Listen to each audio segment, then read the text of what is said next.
అందరికీ welcome back to Sindhu's bags collection. ఈ వీడియోలో ఏంటంటే ఈ ఆర్డర్ వచ్చేసి మనకి భీమవరం నుంచి వచ్చిందనమాట. ఇది కూడా సో ఈ ఏంటంటే మీకు 3-in-1 లగేజీ బ్యాగ్స్ అండి. అలాగే హ్యాండ్ బ్యాగ్ కింద కూడా బాగా యూజ్ అవుతాయి మీకు. దీంట్లో మీకు ఫ్రంట్ 2 పాకెట్స్లో ఒకటి జిప్ పాకెట్ వస్తుంది, ఒక నార్మల్ పాకెట్, 2 అటాచ్మెంట్గా వస్తాయి అనమాట. ఇప్పుడు ఏదైతే మనం ఎక్స్పాండ్ చేస్తామో అది మాత్రం క్లోజ్ చేస్తున్నాం అనమాట. ఎందుకంటే ఒకవేళ మీరు లగేజ్ ఎక్కువ లేనప్పుడు అది క్లోజ్ చేసుకుని హ్యాండ్ బ్యాగ్ మోడల్ వచ్చేస్తుంది.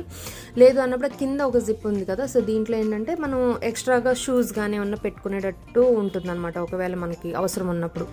లేదు అంటే కనుక దాన్ని వెనక్కి తిప్పేసుకొని మనం క్లోజ్ చేసేసుకున్నామంటే బ్యాగ్ అనేది చిన్న బ్యాగ్ అయిపోతుంది. అప్పుడు ఏంటంటే దాంట్లో ఒకవేళ మీరు ఫోన్స్ కానీ కీస్ కానీ ఏమన్నా పెట్టుకున్నప్పుడు కూడా చాలా చాలా బాగుంటుంది. సో ఇలాంటి బ్యాగ్స్ ఏంటంటే దీంట్లో కలర్ అవైలబిలిటీ కూడా ఉంటుంది. ఎవరికైనా కావాలి అంటే కనుక స్క్రీన్ మీద నెంబర్ కాంటాక్ట్ అవ్వండి, లేదా సింధూస్ బ్యాగ్స్ కలెక్షన్లో ఆర్డర్ పెట్టుకోండి. చాలా చాలా బాగుంటాయి అనమాట. చాలా కంఫర్ట్గా లైట్ వెయిట్గా ఉంటాయి. ఈ వాటర్ ప్రూఫ్ మెటీరియల్ ఎవరికైనా కావాలంటే ఆర్డర్ చేస్తాను.